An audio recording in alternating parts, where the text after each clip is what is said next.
आज के लेक्चर में हम अपने न्यू चैप्टर जिसका नाम है रासायनिक आबंधन तथा आणविक संरचना, जिसे हम chemical bonding and molecular structure के नाम से भी जानते हैं।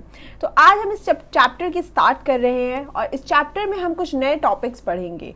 इस चैप्टर में हमें बहुत सारे अप्रोच के बारे में समझना है और जानना है। तो वहाँ उसमें सबसे पहला अप्रोच यहाँ पर Kossel Lewis approach to chemical bonding था। इन्होंने बोला कि किसी भी रासायनिक आबंध या केमिकल बॉन्ड में स्थायी अष्टक को प्राप्त करना जरूरी है, या वह परमाणु स्थायी अष्टक प्राप्त करके स्टेबल या स्थायी हो जाता है। तो बच्चे समझते हैं कि ये क्या होता है। तो देखिए, मान लीजिए कि जैसे कि हम जानते हैं कि सोडियम के पास 281 इलेक्ट्रॉन्स है। टोटल यहाँ पे नंबर ऑफ इलेक्ट्रॉन की संख्या 11 है, लेकिन अगर यह सोडियम प्लस हो जाता है तो यहाँ इलेक्ट्रॉन की संख्या 28 होती है। और उसके बाहरी कोश में अगर 8 इलेक्ट्रॉन है तो वह स्टेबल है या स्थायी है। तो इन्होंने बताया कि परमाणु परस्पर रासायनिक आबंध द्वारा संयुक्त होकर अपने स्थायी अष्टक को प्राप्त करते हैं। हम और आगे इस पर प्रश्नों को देखेंगे। लुईस प्रतीक में बताया गया कि किसी भी रासायनिक संयोजन में अगर कोई परमाणु हिस्सा लेता है तो उसका वैलेंस इलेक्ट्रॉन उसमें हिस्सा लेता है। जैसे हम देख सकते हैं कि क्लोरीन, जैसे हम जानते हैं 2 8 7, अगर ठीक इसी प्रकार हम दूसरा क्लोरीन ले तो 2 8 और 7। यहाँ पे जो लास्ट में जो इलेक्ट्रॉन है, जो जिसकी संख्या 7 है, इन्हीं का पार्टिसिपेशन, इन्हीं का यही रासायनिक संयोजन में भागीदारी लेंगे और ये हमारे वैलेंस इलेक्ट्रॉन या संयोजकता इलेक्ट्रॉन भी कहलाते हैं, जो बाहरी कोश में इलेक्ट्रॉन होते हैं। जो अंदर यहाँ पे 28 में इलेक्ट्रॉन्स दिख रहे हैं वह कोश इलेक्ट्रॉन या इनर शेल इलेक्ट्रॉन कहलाते हैं। तो इस तरह हमने समझ लिया। अब अगर हम इस प्रकार इसे निरूपित करने की कोशिश करें तो आपको पता है कि यहाँ पर 2 इलेक्ट्रॉन, इसके बाद 8 इलेक्ट्रॉन,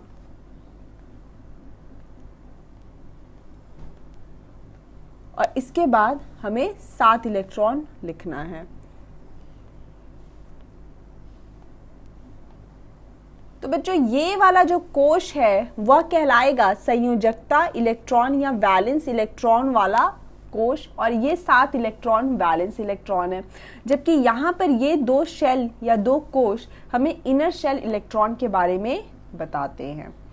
अब हम देखेंगे लुईस प्रतीक का महत्व। प्रतीक के चारों ओर उपस्थित बिंदुओं की संख्या परमाणुओं की संयोजकता इलेक्ट्रॉन को दर्शाती है। अगर हम लिखे लिथियम में, हम जानते हैं कि इसका परमाणु संख्या 3 होता है, और यह इसे अगर आप इस प्रकार लिखते हो तो 2 1।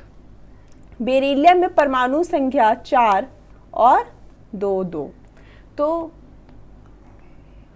यहाँ पे 2 3 2 4 2 5, यहाँ 2 6 क्योंकि इसकी परमाणु संख्या होती है 8। यहाँ पर यह होगा 2 7, इसकी परमाणु संख्या होती है 9, 2 8, इसकी परमाणु संख्या होती है 10। तो यहाँ पर जो वैलेंस इलेक्ट्रॉन है या जो बाहरी कक्ष में जो इलेक्ट्रॉन होता है, इसे हम संयोजकता इलेक्ट्रॉन भी कहते हैं।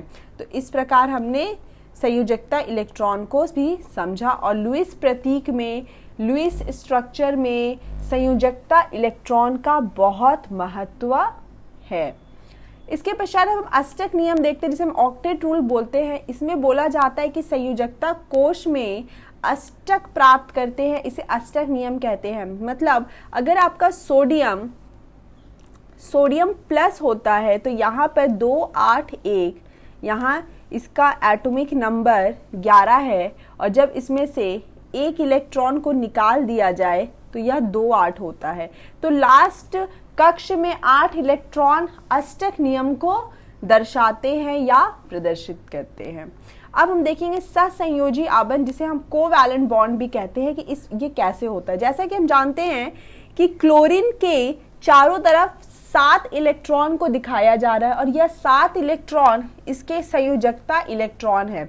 तो वह दूसरे क्लोरीन के साथ इलेक्ट्रॉन की शेयरिंग करेंगे और यहाँ पर जब 2 इलेक्ट्रॉन शेयरिंग करेंगे तो यहाँ पर आएगा आपका एक सिंगल बॉन्ड। तो इस प्रकार हम ने क्लोरीन के बीच में सिंगल बॉन्ड और बाकी यहाँ पर दोनों क्लोरीन के अपने अपने 6 इलेक्ट्रॉन। इससे अष्टक नियम पूर्ण होता है क्योंकि अब यह क्लोरीन के पास 8 इलेक्ट्रॉन हो गए हैं तो और यह स्टेबल और स्थायी हो जाता है। इसके पश्चात हम देखते हैं जल के लिए और कार्बन टेट्राक्लोराइड के लिए। ठीक इसी प्रकार हमें पता है कि ऑक्सीजन के पास जो वैलेंस इलेक्ट्रॉन है, आपका जो संयोजकता इलेक्ट्रॉन है वह 6 है। तो हमने उसे इस प्रकार लिख दिया और एक एक इलेक्ट्रॉन हमने हाइड्रोजन के साथ आबंध बनाने के लिए दिया। तो इस प्रकार इनका निरूपण होगा। तो आप देख सकते हैं कि अब ऑक्सीजन के पास 8 इलेक्ट्रॉन हो गए हैं और हाइड्रोजन के पास 2 इलेक्ट्रॉन और यह संपूर्ण रूप से स्थायी हो गया है। कार्बन टेट्राक्लोराइड के केस में भी ठीक इसी प्रकार हम क्लोरीन अपना 1 इलेक्ट्रॉन लेकर आता है, कार्बन अपना 1 इलेक्ट्रॉन देता है। आप देख सकते हो कि कार्बन के 8 इलेक्ट्रॉन की पूर्ति होती है और उसी प्रकार क्लोरीन की भी 8 इलेक्ट्रॉन की पूर्ति होती है। तो इस प्रकार सभी क्लोरीन को 8 इलेक्ट्रॉन मिल जाते हैं और इस प्रकार यह अष्टक नियम को प्राप्त कर लेता है। अब हम द्वि आबंध में देखेंगे। द्वि आबंध में अगर आप देखना चाहते हो तो हम CO2 का कार्बन डाइऑक्साइड का स्ट्रक्चर लेते हैं। हम जानते हैं कि कार्बन के पास 4 संयोजकता इलेक्ट्रॉन होता है। ठीक उसी प्रकार ऑक्सीजन के पास भी 6 इलेक्ट्रॉन होता है। तो हमने उसे इस प्रकार लिख लिया।